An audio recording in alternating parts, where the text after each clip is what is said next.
ভারতবর্ষে বাংলাদেশকে অস্থিতিশীল করার চেষ্টায় হাসিনা, আল জাজিরাকে ডক্টর ইউনূস, রাষ্ট্র সংস্কার ও নির্বাচনী প্রস্তুতি একসঙ্গে চলছে। সব দলের অংশগ্রহণে নির্বাচন চান ব্রিটিশ প্রতিমন্ত্রী। সরকারের কোনো রাজনৈতিক অভিলাষ নেই জানালেন পররাষ্ট্র উপদেষ্টা। সংবিধান পরিবর্তনের পদ্ধতি নিয়ে নানা মতভেদ, সংস্কার সম্ভব অধ্যাদেশের মাধ্যমে, একমাত্র সংসদের হাতেই সংশোধনের ক্ষমতা। নারায়ণগঞ্জে পাড়া মহল্লে মাদকের রাজ, প্রশাসনের নাকের ডগায় চলছে প্রকাশ্যে বেচাকেনা, ভাগ পান দলের নেতারাও। ইদানিং মাদকের ব্যবসা বেড়ে গেছে, মাদক গ্রহণকারী বেড়ে গেছে। পুলিশ এবং যৌথ বাহিনী এখানে যদি পরিষ্কারভাবে তারা উদ্যোগ নেয় তাহলে মাদকের এই যে বিস্তার অনেকখানি কমিয়ে আনা সম্ভব। রানওয়ের অভাবে চালু হচ্ছে না বগুড়া বিমানবন্দরের বাণিজ্যিক কার্যক্রম, আকাশপথ খুললে ব্যবসা ও পর্যটনের অপার সম্ভাবনা। দেখছিলেন শিরোনাম সংবাদ সকালের সাথে আছে আমি ফারজান আলিনা। ভারতবর্ষে বাংলাদেশকে অস্থিতিশীল করার চেষ্টা করছেন পলাতক সাবেক প্রধানমন্ত্রী শেখ হাসিনা। কাতার ভিত্তিক সংবাদ মাধ্যম আল জাজিরাকে দেয়া সাক্ষাৎকারে এমন মন্তব্য করেন অন্তর্বর্তী সরকারের প্রধান উপদেষ্টা ডক্টর মোহাম্মদ ইউনূস। জলবায়ু সম্মেলন COP29 এক ফাঁকে গণমাধ্যমটি বাংলাদেশ ইস্যুতে সাক্ষাৎকার নেয়। এ সময় প্রধান উপদেষ্টা বলেন, শেখ হাসিনাকে নিয়ম অনুযায়ী ভারত থেকে ফেরত চাওয়া হবে। বাংলাদেশ সংস্কার ও নির্বাচন প্রস্তুতি একসঙ্গে চলছে বলেও জানান ইউনূস। জনগণ যখন চাইবে তখনই নির্বাচন হবে। সারা দেশ নতুন কিছু চেয়েছে জানিয়ে ডক্টর ইউনূস বলেন, নতুন বাংলাদেশ শুধু নির্বাচনের মধ্যেই সীমাবদ্ধ নয়।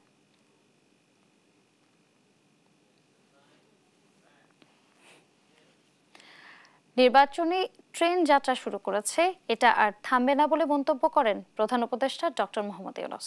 সরকারের 100 দিন পূর্তি উপলক্ষে জাতির উদ্দেশ্যে ভাষণে কথা বলেন তিনি। জানান, নির্বাচন কমিশন শিগগিরই গঠন হবে, এরপরই নির্বাচনের আয়োজন পুরোদমে কাজ শুরু করবে।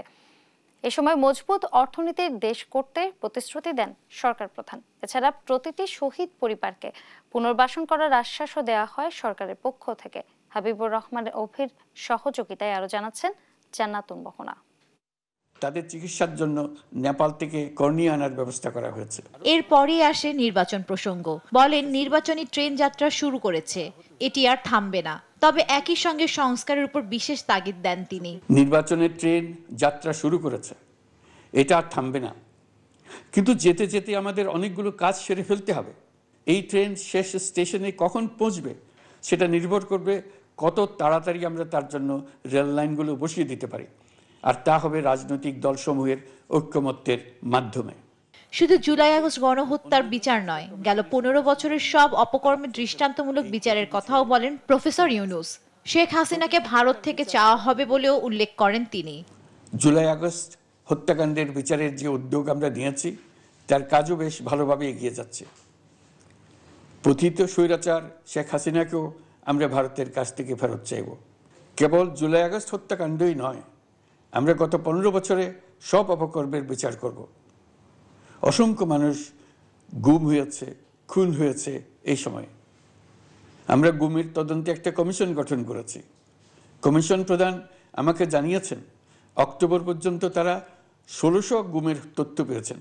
জনমানুষের সবচেয়ে বড় দাবি নিত্য প্রয়োজনীয় পণ্যের দাম সহনীয় পর্যায়ে আনতে বিশেষ উদ্যোগের কথা জানান সরকার প্রধান। দ্রব্যমূল্য নিয়ে আমাদের কোনো লুকোছাপা নেই। মূল্যস্ফীতির পূর্ণ তথ্য জনগণের সামনে তুলে ধরা হচ্ছে। মূল্যস্ফীতি রোধে উচ্চ সুদের হার নির্ধারণ সহ একাধিক নীতিগত সিদ্ধান্ত নেওয়া হয়েছে, যার মধ্যে রয়েছে শস্য আমদানিতে এলসি সীমা অপসারণ এবং সরবরাহ চেইন সংক্ষিপ্ত করা। ভাষণের শেষ পর্যায়ে এসে মজবুত অর্থনীতির দেশ গঠনের প্রতিশ্রুতি দেন ডক্টর মোহাম্মদ ইউনূস। আর এই স্বপ্ন বাস্তবায়নে সবাইকে অংশীদার হওয়ার আহ্বানও জানান তিনি। আমরা আপনাদেরকে একটা মজবুত অর্থনীতি দিয়ে যাব। জান্নাতুল মোহনা, দেশ টিভি, ঢাকা।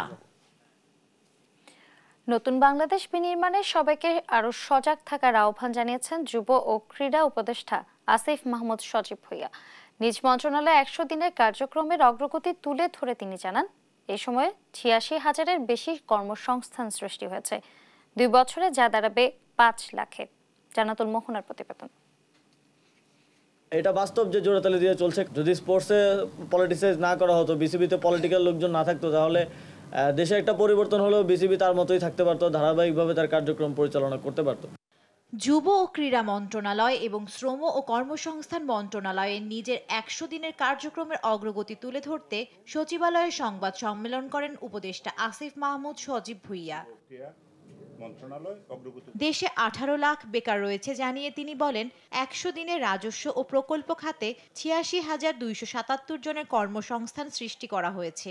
স্পোর্টস ভিলেজ প্রতিষ্ঠা সহ বিপিএল ঘিরে দেশজুড়ে ইয়ুথ ফেস্টিভ্যাল করার পরিকল্পনাও জানান উপদেষ্টা। সরকারিভাবে, সরকারি খাতে না, সরকারিভাবে সবাই তো রেভিনিউ খাতে না, সরকারের বিভিন্ন প্রশিক্ষণ কার্যক্রমের মাধ্যমে এবং সরকারের বিভিন্ন প্রকল্পতে অনেকের কর্মসংস্থান নিশ্চিত করা হয়। তো আমরা 5 লক্ষ 2 বছরের একটা লক্ষ্যমাত্রা নির্ধারণ করেছি, কিন্তু আমরা আশা করছি যে আমরা এর থেকে বেশি করতে পারবো। নির্ধারিত সময়ে সংস্কার কমিশনগুলোর প্রতিবেদন পাওয়ার আশা জানিয়ে উপদেষ্টা বলেন, এর আলোকে চলবে সংস্কার কাজ। আমরা আশা করছি খুব 3 মাসের মধ্যেই সরকার প্রস্তাবনাগুলো পাবে এবং খুব দ্রুত সময়ের মধ্যে সেগুলো বাস্তবায়নের দিকে আমরা অগ্রসর হতে পারি। সংস্কারের পরে নির্বাচন, এটা তো আমরা বারবার বলছি। জানান, ক্রীড়া অঙ্গন সচল ও দুর্নীতিমুক্ত করতে ফেডারেশনগুলোর জবাবদিহিতা নিশ্চিতে প্রতি বছর আয় ব্যয়ের হিসাব নেওয়া হবে। প্রতিটি ফেডারেশনের জবাবদিহিতা নিশ্চিত করার জন্য আমরা ইতিমধ্যে বলেছি যে প্রতি বছর তাদেরকে একটা প্রোগ্রেস রিপোর্ট, তারা কী কী কাজ করেছেন এবং অডিট রিপোর্টটা আমাদের জাতীয় ক্রীড়া পরিষদে যেন সাবমিট করে। আর শ্রমিক অসন্তোষের পেছনে পতিত স্বৈরাচারের হাত রয়েছে বলে মনে করেন শ্রম সচিব। জানান, গোয়েন্দা সংস্থা এবং সেনাবাহিনী এ নিয়ে কাজ করছে। সন্তোষ আসছে, সেখানে আপনারা জানেন সেনাবাহিনী কাজ করছে, আমাদের ইন্ডাস্ট্রিয়াল পুলিশ কাজ করছে। আমরা সবাইকে নিয়েই আমরা এটাকে অ্যাডজাস্ট করবো এবং আপনারা জানেন আমরা আমাদের উপদেষ্টা মহোদয় বলেছেন আমরা কঠোর অবস্থানে যাচ্ছি। মার্চের মধ্যে শ্রম আইন সংশোধনের কথাও জানান সচিব। জান্নাতুল মোহনা, দেশ টিভি, ঢাকা। বাংলাদেশে গণতন্ত্র ফেরাতে অন্তর্বর্তী সরকারকে রূপরেখা ঘোষণার আহ্বান জানিয়েছেন যুক্তরাজ্যের পররাষ্ট্র প্রতিমন্ত্রী ক্যাথরিন ওয়েস্ট। রাজনৈতিক ও অর্থনৈতিক পুনরুদ্ধারে পাশে থাকার আশ্বাসও দেন তিনি। আর বাংলাদেশের নির্বাচন নিয়ে ব্রিটেনের আগ্রহ রয়েছে বলে জানান পররাষ্ট্র উপদেষ্টা তৌহিদ হোসেন। এ সময় যুক্তরাজ্যে চিকিৎসার জন্য বিএনপি চেয়ারপারসন খালেদা জিয়ার ভিসা প্রক্রিয়া সম্পন্ন হয়েছে বলেও জানান তিনি। শিউলি রায়ের রিপোর্ট। রোববার সকালে পররাষ্ট্র উপদেষ্টার সঙ্গে বৈঠক করেন যুক্তরাজ্যের ভারত প্রশান্ত মহাসাগর বিষয়ক প্রতিমন্ত্রী ক্যাথরিন ওয়েস্ট। ঘণ্টাব্যাপী বৈঠকে দুই দেশের অর্থনীতি, নিরাপত্তা, জলবায়ু পরিবর্তন ও অভিবাসন নিয়ে কথা বলেন তারা। বৈঠক শেষে ব্রিটিশ প্রতিমন্ত্রী জানান, বাংলাদেশের গণতান্ত্রিক পুনরুদ্ধার এবং স্থিতিশীলতা আনতে ডক্টর ইউনূস সরকারের কর্মপরিকল্পনায় যুক্তরাজ্যের পূর্ণ সমর্থন রয়েছে। We know that the interim government in Bangladesh has committed to restoring peace and order, ensuring accountability and promoting national reconciliation, and it has the full support of the UK government. পরে এই নিয়ে সাংবাদিকদের মুখোমুখি হন পররাষ্ট্র উপদেষ্টা। জানান, নির্বাচনের প্রস্তুতি সহ গণতান্ত্রিক পুনরুদ্ধার প্রক্রিয়া সম্পর্কে প্রতিমন্ত্রীকে অবহিত করা হয়েছে। বলি যে নির্বাচন নিয়ে তাদের কোনো আগ্রহ নাই, তাহলে তো এটা সঠিক কথা বলা হবে না। অবশ্যই তারা জানে, কিন্তু তারা আমাদের সাথে কোঅপারেট করতে আগ্রহী। তারা বরং জানতে চেয়েছে যে কীভাবে তারা আমাদেরকে সহায়তা করতে পারে। আমিও তাদেরকে পরিষ্কারভাবে বলেছি যে আমাদের এখানে কারো কোনো রাজনৈতিক অ্যাম্বিশন নেই। আমরা আসলেই একটি সুস্থ গণতান্ত্রিক পরিবেশ সৃষ্টি করে দিয়ে আমরা সরে যেতে চাই। প্রশ্নের জবাবে তিনি জানান, চিকিৎসার জন্য বেগম খালেদা জিয়ার যুক্তরাজ্যের ভিসা প্রক্রিয়া সম্পন্ন হয়েছে। কবে যাবেন সেটা তার বিষয়। এটা আসলে পররাষ্ট্র মন্ত্রণালয় থেকে তো জানা কিছু নেই। এটা আমরা অবশ্যই সহায়তা করেছি, ভিসার ব্যাপারে আমরা হেল্প করেছি। আমরা চাই যে উনি যেতে পারুক, কারণ ওনার চিকিৎসা হোক। প্রয়োজনীয় সংস্কারের মাধ্যমে অন্তর্বর্তী সরকার সুষ্ঠু গণতান্ত্রিক ব্যবস্থা নিশ্চিত করতে চায় বলেও জানান পররাষ্ট্র উপদেষ্টা। শিউলি রায়, দেশ টিভি, ঢাকা। সংবিধান সংস্কার নিয়ে চলছে নানা আলোচনা সমালোচনা। কেউ বলছেন সংবিধান সংস্কার সম্ভব, আবার কারো মতে সংসদের অনুমোদন ছাড়া সংবিধানের কোনো ভিত্তি নেই। সংবিধান কার্যকরে অপেক্ষা করতে হবে নির্বাচন পর্যন্ত। তবে সবারই দাবি কোনো দল বা সরকারের প্রয়োজনে নয়, সংস্কার হতে হবে জনগণের জন্য। সাবরিনা মজুমদারের রিপোর্ট। 1972 সালের 4 নভেম্বর গণপরিষদে বাংলাদেশের সংবিধান গৃহীত হয় এবং 16 ডিসেম্বর 1972 সালে তা কার্যকর হয়। এরপর বিভিন্ন প্রয়োজনে 17 বার সংবিধান কাটাছেঁড়া করে শাসক গোষ্ঠী, যেখানে জনগণ নয় নিজের স্বার্থকে প্রাধান্য দিয়েছে তারা। তবে ৫ আগস্ট রাজনীতির পট পরিবর্তন হলে ডক্টর ইউনূসের নেতৃত্বে অন্তর্বর্তী সরকার দেশকে ঢেলে সাজানোর যেসব পরিকল্পনা ঘোষণা করেছে তার অন্যতম হল সংবিধান পরিবর্তন কিংবা পুনর্লিখন। পরিকল্পনা বাস্তবায়নে ইতোমধ্যে কমিশন করা হয়েছে। সংবিধান সংস্কার কমিশন, বর্তমান অন্তর্বর্তী সরকার সবই তো হচ্ছে এই যে হাজার হাজার মানুষের আত্মদানের ফসল, তো একটি ফ্যাসিবাদী ক্ষমতার বিরুদ্ধে লড়াইয়ের। তবে পরিবর্তনের পদ্ধতি এবং মাত্রা নিয়ে তৈরি হয়েছে মতভেদ। কেউ বলছেন সংবিধান সংশোধন বা সংস্কার করতে হবে, আবার কারো চাওয়া পুনর্লিখনের মাধ্যমে সম্পূর্ণ নতুন সংবিধান। এ নিয়ে মতপার্থক্য রয়েছে আইনজীবীদের মাঝেও। এক পক্ষ বলছে সংবিধান সংস্কার সম্ভব অধ্যাদেশের মাধ্যমে, যেভাবে ১৯৯১ সালে তত্ত্বাবধায়ক সরকার ব্যবস্থা আনা হয়েছিল। কেয়ারটেকার গভর্নমেন্টের বিষয় কোথাও কোথাও লেখা ছিল না। সব রাজনৈতিক দলের সম্মতির ভিত্তিতে এটা করা হয়েছে, পরবর্তী সংসদ অ্যাপ্রুভাল দিয়েছে। এখন আমাদের প্রেসিডেন্ট আছে, অধ্যাদেশের মাধ্যমে হবে। 71-এ কারা অ্যাপ্রুভাল দিয়েছে আমাদের সংবিধান? যারা পাকিস্তান পার্লামেন্টের জন্য এমপি নির্বাচিত হয়ে গেছে। সেটা তো আরও কঠিন ছিল, পাবলিক ইন্টারেস্ট প্যারামাউন্ট কনসিডারেশন। তবে বর্তমান সংবিধান অনুযায়ী সংশোধনের ক্ষমতা একমাত্র সংসদের, তাই নতুন সংসদ গঠন না হওয়া পর্যন্ত সংবিধান সংশোধনী কার্যকর হবে না বলে জানান সিনিয়র আইনজীবীরা। কোনো দলীয় দৃষ্টিকোণের বাইরে গেলে জাতির বৃহত্তর স্বার্থে যদি কিছু করা যায়, তাইলে এখনই সময় এবং এখনই করা যেত বা করা যাবে, এরপরে কিন্তু হবে না। সংবিধান সংস্কারে অন্তর্বর্তী সরকারকে প্রয়োজনীয় প্রস্তাবনা রেখে যাওয়ার আহ্বান জানান তারা। পুনর্লিখন করলাম, সেই পুনর্লিখিত সংবিধানের ম্যান্ডেটটা কে দিবে? সুতরাং এই সমস্ত প্রশ্ন, সাংবিধানিক প্রশ্ন প্রতিটি পদে পদে থাকবে। এর একটাই মাত্র সমাধান হচ্ছে, এই সরকারের পক্ষ থেকে আমি প্রত্যাশা করব তারা কিছু প্রস্তাবনা দিবেন, যেটা পরবর্তীতে রাজনৈতিক সরকার ঐক্যমতের ভিত্তিতে সেটি কার্যকর করবেন। কোনো দল বা বিশেষ গোষ্ঠী নয়, জনগণের স্বার্থেই সংবিধান সংস্কার করা হবে, এমনটাই আশা সবার। সাবরিনা মজুমদার, দেশ টিভি, ঢাকা। অন্তর্বর্তী সরকারকে সফল করতে সবাইকে ঐক্যবদ্ধ হয়ে কাজ করার আহ্বান জানিয়েছেন বিএনপি নেতারা। সরকারের কার্যক্রম জনমুখী করতেই বিএনপি গঠনমূলক সমালোচনা করে বলে মন্তব্য করেন দলের চেয়ারপারসনের উপদেষ্টা আব্দুস সালাম। জাতীয় প্রেস ক্লাবে আয়োজিত এক অনুষ্ঠানে এসব কথা বলেন নেতারা। এ সময় দ্রব্যমূল্য নিয়ন্ত্রণে আওয়ামী সিন্ডিকেট ভেঙে দিতে সরকারকে আরও কঠোর হওয়ার আহ্বান জানান তারা। বিস্তারিত সাইফুল রিপনের প্রতিবেদনে। বিএনপি চেয়ারপারসন খালেদা জিয়া ও ভারপ্রাপ্ত চেয়ারম্যান তারেক রহমান সহ নেতাকর্মীদের মিথ্যা মামলা প্রত্যাহারের দাবিতে জাতীয় প্রেস ক্লাবে আলোচনা সভার আয়োজন করে জাগ্রত বাংলাদেশ। আওয়ামী লীগের পয়সা না, বিএনপির ঠেকানোর চেষ্টা করেন না। এ সময় অবিলম্বে দ্রব্যমূল্য নিয়ন্ত্রণে পতিত আওয়ামী সরকারের সিন্ডিকেট ভেঙে দেওয়ার আহ্বান জানান বক্তারা। আওয়ামী আমলের তৈরি করা সিন্ডিকেট ভেঙে দিয়ে দ্রব্যমূল্য অতি দ্রুত মানুষের নাগালের মধ্যে নিয়ে আসার ব্যবস্থা করা প্রয়োজন। অন্তর্বর্তী সরকারকে ব্যর্থ হতে দেয়া যাবে না দাবি করে সবাইকে ঐক্যবদ্ধ হয়ে কাজ করার আহ্বান জানান বিএনপি নেতারা। হিটলারের নাৎসি বাহিনীর পরে যা আরেকটি বাহিনী পৃথিবীতে আবির্ভূত হয়েছে, এই ফ্যাসিস্ট, সেই ফ্যাসিস্ট অবস্থান করছে ভারত। পারে না ভারত যদি আমাদের বন্ধু হয়ে থাকে। বাংলাদেশকে যদি বন্ধু প্রতি মনে করেন, তাহলে দ্রুত শেখ হাসিনাকে আপনার দেশ থেকে তাড়িয়ে দেন। তাদের প্রতি আমাদের এত বিশ্বাস, আস্থা, সেই দেশপ্রেমিক সেনাবাহিনীর ক্যান্টনমেন্টে প্রায় 600 মতো এই খুনি দুষ্কৃতিকারী ছিল। কোথায় গেল তারা? এই বর্ডার ফাঁকি দিয়ে এই সমস্ত আওয়ামী দুর্বৃত্তরা কিভাবে ভারতে গেল, সেই প্রশ্ন অবশ্যই জাতি একদিন আপনাদেরকে করবে এবং তার জবাব কিন্তু দিতে হবে। উপদেষ্টা পরিষদের কলেবর বাড়াতে দক্ষতা ও গ্রহণযোগ্যতা বিবেচনায় নেওয়ার আহ্বান জানান বিএনপি চেয়ারপারসনের উপদেষ্টা আব্দুস সালাম। নির্বাচন সহ জনগুরুত্বপূর্ণ বিষয়ে সরকারকে আরো নজর দেওয়ার আহ্বানও জানান তিনি। আলামতটা ভালো না, ওইদিকে দৃষ্টি দেন, দৃষ্টিটা ওইদিকে দেন, নির্বাচনের দিকে দেন।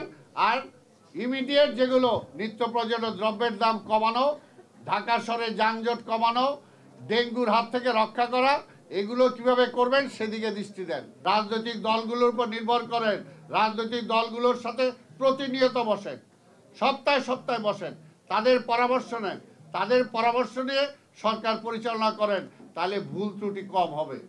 আর না হলে এইরকম কিছু উপদেষ্টা বানায় দিবেন যেগুলো পাবলিকও চায় না। সমাজে যাদের গ্রহণযোগ্যতা আছে তাদেরকে নেন, কিন্তু এমন নিয়ে না ইচ্ছে হইলে ওরা বানাই দিলাম। এটা হাসিনা করছিল, অনেক মন্ত্রী বানাইছে যাদের কেউ চিনেও না, অনেক এমপি বানাইছিল এলাকার লোকজনও জানে না। কাজে ওই আওয়ামী লীগের পথে হাইটেন না। বিএনপি নয় বরং দেশের জন্যই তারেক রহমানকে দেশে ফিরিয়ে আনা প্রয়োজন বলেও দাবি করেন বিএনপি নেতারা। আজকে আধিপত্যবাদের বিরুদ্ধে যদি রাজনৈতিক প্রতিরোধ গড়ে তুলতে হয় তাহলে তারেক রহমানকেও দেশে দরকার। সাইফুল রিপন, দেশ টিভি, ঢাকা। গুম করার পর গুলি করে পঙ্গু করার ঘটনায় আন্তর্জাতিক অপরাধ ট্রাইব্যুনালে 7টি অভিযোগ দায়ের করেছেন ইসলামী ছাত্র শিবিরের নেতাকর্মীরা। যারা এই গুমের সাথে জড়িত তাদের আন্তর্জাতিক অপরাধ ট্রাইব্যুনালে এনে বিচারের দাবি জানান অভিযোগকারীদের আইনজীবী। পাশাপাশি এখনো যারা গুম অবস্থায় আছেন তাদের ফিরিয়ে আনার দাবিও জানানো হয়। সাবরিনা মজুমদারের রিপোর্ট। আমাকে নিয়ে আসা হয় এখানে হেডকোয়ার্টারের আশেপাশে কোনো একটি স্থানে, যে স্থানে আমি সব সময় শুনতে পেতাম বিমান ল্যান্ড করা আর ওঠার শব্দটা।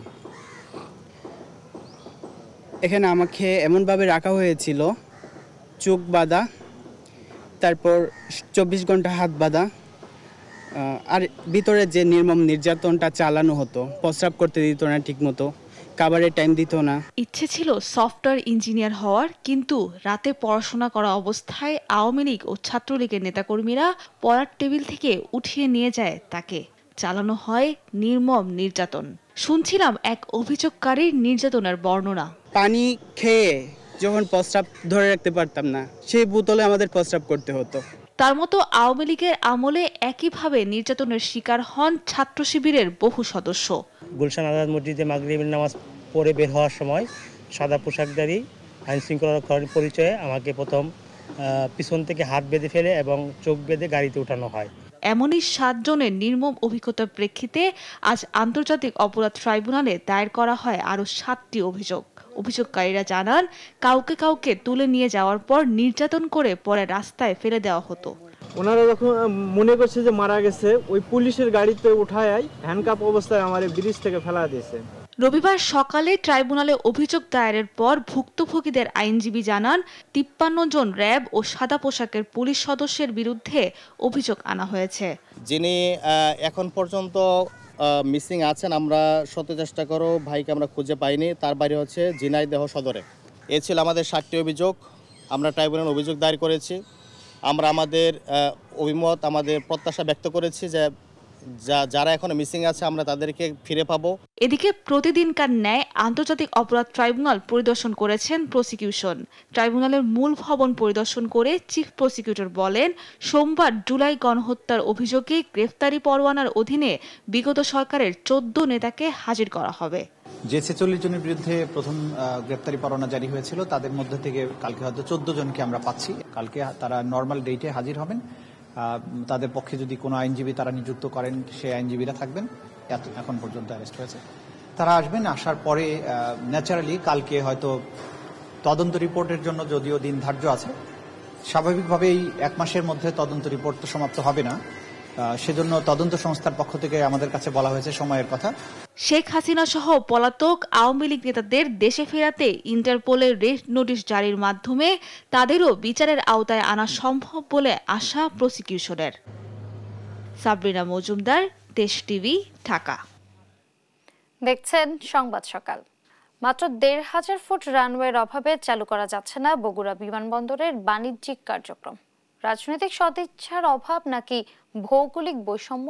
কি কারণে বগুড়ায় 2 যুগেও চালু করা হয়নি বিমানবন্দরটি, তার উত্তর জানা নেই কারো। অথচ আকাশপথ খুললে শুধুমাত্র ব্যবসা এবং পর্যটন ক্ষেত্রেই 2,500 বছরের সভ্যতার এই নগরী দেখাচ্ছে অপার সম্ভাবনার হাতছানি।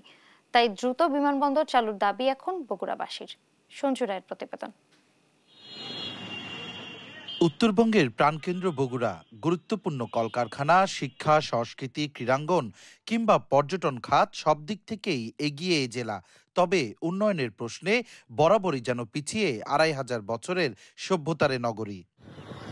জেলা সদরের এরুলিয়ায় ৬০০ ফুট প্রস্থ আর ৪,৫০০ ফুট রানওয়ের একটি বিমানবন্দর থাকলেও ২ যুগেও এ রানওয়েতে স্পর্শ করেনি কোনো যাত্রীবাহী বিমান। ৯০-এর দশকে বাণিজ্যিক বিমান চলাচলের উদ্দেশ্যে ১১০ একর জায়গায় ২২ কোটি টাকা ব্যয়ে বিমানবন্দরটি নির্মাণ হলেও লোকসানের শঙ্কায় আর চালুই করা হয়নি। এখন সেটি ব্যবহৃত হচ্ছে বিমান বাহিনীর ফ্লাইং ইনস্ট্রাক্টর স্কুল হিসেবে।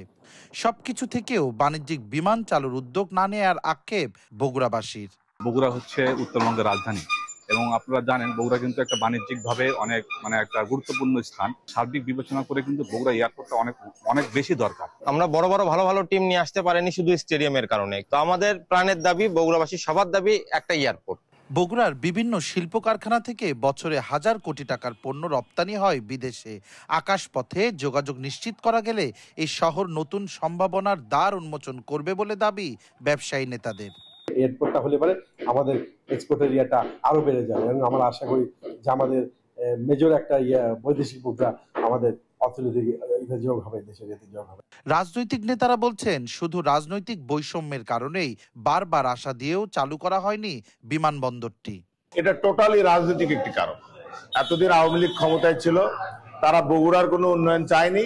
বগুড়ায় যারা আওয়ামী লীগ করেছে তাদের পকেটই ভরেছে, তাদের ভাগ্যের উন্নয়ন হয়েছে, আমাদের বগুড়ার কোনো উন্নয়ন হয়নি। মাত্র ১,৫০০ ফুট রানওয়ে নির্মাণ করা গেলেই বিমানবন্দরটি চালু করা সম্ভব বলছেন জেলা প্রশাসক। ৪,৫০০ ফিট রানওয়ে আছে, ৬,০০০ থেকে ৬,৫০০ ফিট বর্ধিত করলেই আমাদের এখানে ডোমেস্টিক্যালি এখানে এটা কমার্শিয়াল এয়ারপোর্ট হতে পারে। ১৫০০ ফিট বৃদ্ধি করার জন্য যে জমি অ্যাকোয়ার করার প্রয়োজন সেই বিষয়ে কাজ করছি। সব বাধা পেরিয়ে বগুড়ায় দ্রুত চালু করা হোক বিমানবন্দরের বাণিজ্যিক কার্যক্রম, এমন প্রত্যাশা সবার। সঞ্জু রায়, দেশ টিভি, বগুড়া। সড়ক মহাসড়ক পেরিয়ে নারায়ণগঞ্জে পাড়া মহল্লায় ছড়িয়ে পড়েছে মাদকদ্রব্য। প্রকাশ্যে চলছে মাদকের হাট বাজারও। স্থানীয়রা বলছেন শুধু শহরতলিতেই প্রতিদিন কোটি টাকার মাদক বিক্রি হয়। ভাগ পান সরব থাকা বহু দলের নেতারাও। এমনকি রাজধানী ঢাকা সহ আশপাশের মাদক চোরাচালান হয় এ পথেই। তবে এরই মধ্যে মাদক বিরোধী অভিযান শুরু হয়েছে বলে জানিয়েছে আইন শৃঙ্খলা বাহিনী। বিলাল হোসেনের তথ্য ছবিতে সালমা জাহানের ডেস্ক রিপোর্ট।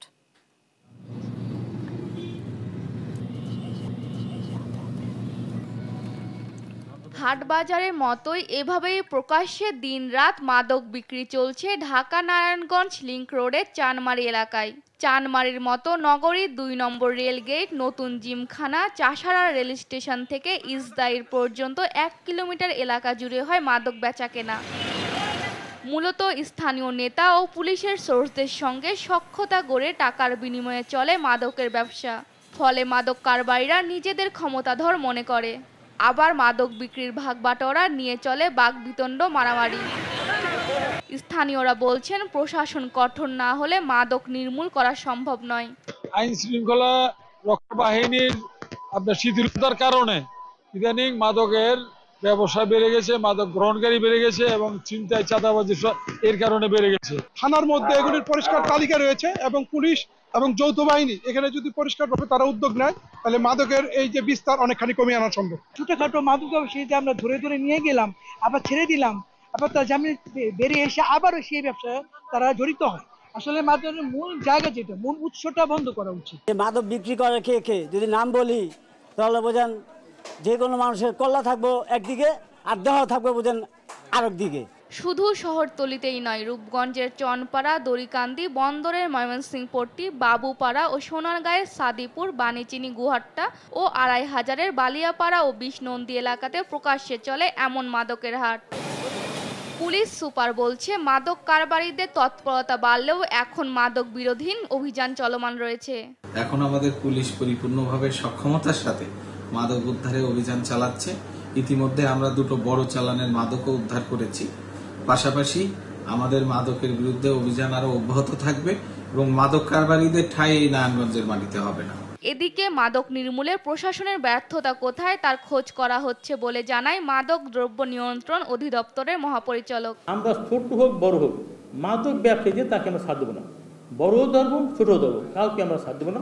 আমাদের ইনস্ট্রাকশন দেওয়া আছে, যাকে পাওয়া যাবে যেখানে পাওয়া যাবে আমরা অ্যারেস্ট করবো। যৌথ বাহিনী অভিযান করলে মাদক নির্মূল করা সম্ভব বলে মনে করছেন স্থানীয়রা। নিউজ ডেস্ক, দেশ টিভি। আওয়ামী লীগ সরকারের আমলে প্রভাবশালী 14 নেতা এবং আমলাকে আজ আনা হবে আন্তর্জাতিক অপরাধ ট্রাইব্যুনালে। এই আসামিরা বর্তমানে অন্যান্য মামলায় গ্রেফতার হয়ে কারাগারে আছে। ট্রাইব্যুনালে হাজিরা দিতে যে আসামিদের আনা হবে তারা হলেন সাবেক মন্ত্রী আনিসুল হক, ফারুক খান, ডাক্তার দীপুমণি, জুনায়েদ আহমেদ পলক, আব্দুর রাজ্জাক, শাহজাহান খান, কামাল আহমেদ মজুমদার ও গোলাম দস্তগীর গাজী। এছাড়াও হাজিরা দিবে সাবেক প্রধানমন্ত্রী শেখ হাসিনার আলোচিত উপদেষ্টা সালমান এফ রহমান এবং তৌফিক ইলাহি চৌধুরী। আওয়ামী জোট নেতা রাশেদ খান মেনন এবং হাসানুল হক ইনু সহ আপিল বিভাগের অবসরপ্রাপ্ত বিচারপতি শামসুদ্দিন চৌধুরী মানিক এবং সাবেক স্বরাষ্ট্র সচিব জাহাঙ্গীর আলমকেও ট্রাইব্যুনালে উপস্থিত করা হবে এদিন। চিফ প্রসিকিউটর জানিয়েছেন, প্রতিনিয়ত হাজিরা দিতে ট্রাইব্যুনালে আনা হবে তাদের। এজলাসে থাকতে পারবেন আসামিদের আইনজীবী এবং পরিবারের সদস্যরা। গত 17 অক্টোবর আন্তর্জাতিক অপরাধ ট্রাইব্যুনালের চেয়ারম্যান বিচারপতি মোহাম্মদ গোলাম মর্তুজা মজুমদারের নেতৃত্বে 3 সদস্যের বিচারিক প্যানেল তাদের হাজির করার আদেশ দেন।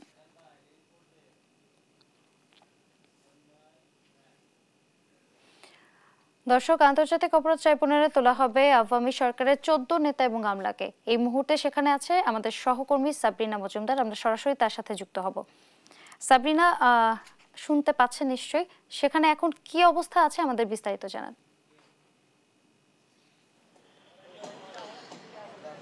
লীনা, আপনি যেমনটি জানেন যে গত 17 অক্টোবর মোহাম্মদ গোলাম মর্তুজার নেতৃত্বাধীন 3 সদস্যের যে সদস্য বিশিষ্ট যে প্যানেল, সেখান থেকে আসলে এই যে 46 জনের বিরুদ্ধে শেখ হাসিনা সহ গ্রেফতারি পরোয়ানা জারি করেছিল এবং তারই প্রেক্ষিতে আজকে যে 18 নভেম্বর সেই দিন হচ্ছে 14 জন যারা কারাগারে বিভিন্ন হত্যা মামলায় আসলে অভিযুক্ত রয়েছেন, যারা আসামি রয়েছেন, তাদেরকে আজকে এই আন্তর্জাতিক অপরাধ ট্রাইব্যুনালে প্রথমবারের মতো আনা হবে। তারা কিন্তু এখন হচ্ছে বিভিন্ন হত্যা মামলার বিভিন্ন জুলাই আগস্ট গণহত্যায় যেহেতু আন্তর্জাতিক অপরাধ ট্রাইব্যুনালের বিচার হবে, তারাও কিন্তু হচ্ছে জুলাই আগস্ট গণহত্যার বিভিন্ন হত্যা মামলায় তারা কারাগারে রয়েছেন এবং তারা কিন্তু কেরানীগঞ্জের কারাগার থেকে তাদের আসার কথা রয়েছে। আমরা যেটি জানতে পেরেছি সেটি হচ্ছে যে তাদের হচ্ছে রওনা দেওয়া হয়েছে এবং তারা ইতোমধ্যে 10টা থেকে 10:30টার মধ্যে আসলে কোর্ট যদি বসবে তার আগেই তারা চলে আসবেন। তবে এখানে আজকে আসবেন হচ্ছে সাবেক 10 মন্ত্রী, 2 উপদেষ্টা, একজন সাবেক বিচারপতি এবং একজন সাবেক সচিব সহ 14 জন। এবং তাদের বিরুদ্ধে কিন্তু এই যে জুলাই আগস্ট যে গণহত্যার যেই মামলাগুলো সেগুলোই কিন্তু তাদের অভিযুক্ত। এবং কালকে আরেকটি জিনিস জানিয়ে রাখতে চাই, সেটি হচ্ছে যে আজকে কিন্তু এই যে পুরাতন হাইকোর্ট ভবনে আসলে বিচার কাজ শুরু হওয়ার কথা রয়েছিল, কিন্তু এখন যেহেতু কিছু আনুষঙ্গিক কার্যক্রম বাকি রয়েছে, যেহেতু আজকে এই পুরাতন হাইকোর্ট ভবনে বিচার কার্যক্রম চলবে না, পুরাতন টিন শেড ভবনে বিচার কাজ চলবেন। তবে আরেকটি যেটি জানিয়ে দিতে চাই যে হচ্ছে আজকে শুধু আসামিরাই থাকবেন না, তাদের পরিবারের সদস্যরা যদি চলে আসতে চান তাহলে তাদের পরিবারের সদস্যরাও থাকবেন এবং সেই সাথে তাদের আইনজীবীরাও থাকবেন। এবং প্রসিকিউটর যদি জানিয়েছেন যে আজকে নিয়মিত তারা হাজিরা দিবেন এবং তদন্ত প্রতিবেদন দাখিলের জন্য তারা সময় চাইবেন তদন্ত সংস্থা থেকে। এই ছিল সর্বশেষ খবর আন্তর্জাতিক অপরাধ ট্রাইব্যুনাল থেকে। পরবর্তী আমরা আপনাকে আবার জানাবো। সাবরিনা, আপনাকে ধন্যবাদ। দর্শক, আমাদের সাথে যুক্ত ছিলেন সহকর্মী সাবরিনা মজুমদার। চলে যাচ্ছি পরের খবরে।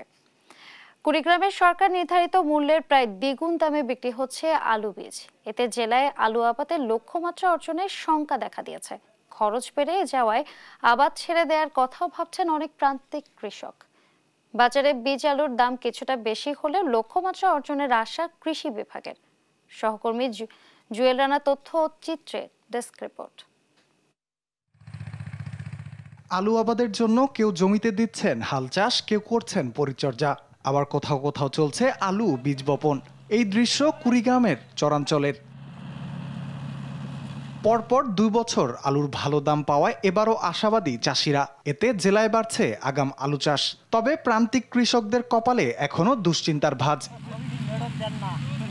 তারা বলছেন সরকার বীজ আলুর দাম 68 টাকা কেজি নির্ধারণ করলেও বিক্রি হচ্ছে 100 টাকায়। পাশাপাশি উচ্চ মূল্যে সার, কীটনাশক ও সেচ দিয়ে আলু আবাদ কঠিন হয়ে পড়েছে তাদের জন্য। তাই কম দামে বীজ আলু সহ অন্যান্য উপকরণ চান প্রান্তিক কৃষকরা। সরকারের কাছে বারবার আমার অনুরোধ যেন আলুর বীজের দামটা, সারের দামটা, ওষুধের দামটা একটু কমায় দেয়, তাহলে এলাকার মানুষ আবাদ করে খেতে পারবে, কম দামে বিক্রি করতে পারবে। সরকার যদি আমাকে কম দামে বীজ দিত তাহলে এই জমিতে আমরা আলু লাগাইলাম হয়, আলু লাগাইলে আমার জমিও ভালো হতো, আলুও হতো, আমরাও সফল হইতাম। যদি একটু কম দামত পেলাম হয় তাহলে মনে করো খরচটা কম হইলে মানুষ মনে করো কিনি খাবার পেলে হয়, দামটা একটু সেভ পেলে হয়। কিন্তু এলা একটু খরচ বেশি পড়ে যাবেছে তো আমারও পোষায় না। বাজারে দাম কিছুটা বেশি হলেও কৃষক, হিমাগার, বিএডিসি সহ বেসরকারি সংস্থার সংস্করণ করা বীজে আলু আবাদের লক্ষ্যমাত্রা অর্জনের আশা করছে কৃষি বিভাগ। চর অঞ্চলে আমাদের আগাম আলু আবাদ শুরু হয়ে গিয়েছে এবং আমাদের উপসহকারী কৃষি কর্মকর্তাগণ আমাদের এই তারা যেন সময় মতো উপকরণ প্রাপ্ত হন এবং চাষাবাদ পদ্ধতি সম্পর্কে মাঠ পর্যায়ে পরামর্শ দিয়ে যাচ্ছেন। জেলায় এবছর ৭,১০০ হেক্টর জমিতে আলু চাষের লক্ষ্যমাত্রা ধরা হয়েছে। এতে বীজের প্রয়োজন হবে ১২,০০০ মেট্রিক টন। এর মধ্যে বিএডিসি সহ জেলার ৫ হিমাগারে সংরক্ষিত আছে ৬,৫০০ মেট্রিক টন। নিউজ ডেস্ক, দেশ টিভি। নারায়ণগঞ্জের সোনারগাঁওয়ে ফ্রেশ পেপার অ্যান্ড পল্প তৈরির কারখানায় গোডাউনে আগুন লেগেছে। সোমবার ভোর রাতে সোনারগাঁওয়ে মেঘনা গ্রুপের প্রতিষ্ঠান ফ্রেশ পেপার অ্যান্ড পল্প নামের একটি টিস্যু তৈরির কারখানায় গোডাউনে অগ্নিকাণ্ডের ঘটনা ঘটে। কারখানার শ্রমিকরা জানান, বিপুল পরিমাণে কাঁচামাল, পেপার এবং প্রস্তুতকৃত টিস্যু থাকায় আগুনের শিখা বেড়ে যায়। খবর পেয়ে ফায়ার সার্ভিসের 12টি ইউনিট ঘটনাস্থলে গিয়ে আগুন নিয়ন্ত্রণে কাজ করছে। আগুন লাগার সূত্রপাত এবং ক্ষয়ক্ষতির পরিমাণ তদন্ত শেষে জানানো যাবে বলে জানিয়েছে ফায়ার সার্ভিসের উপসহকারী পরিচালক তানহারুল।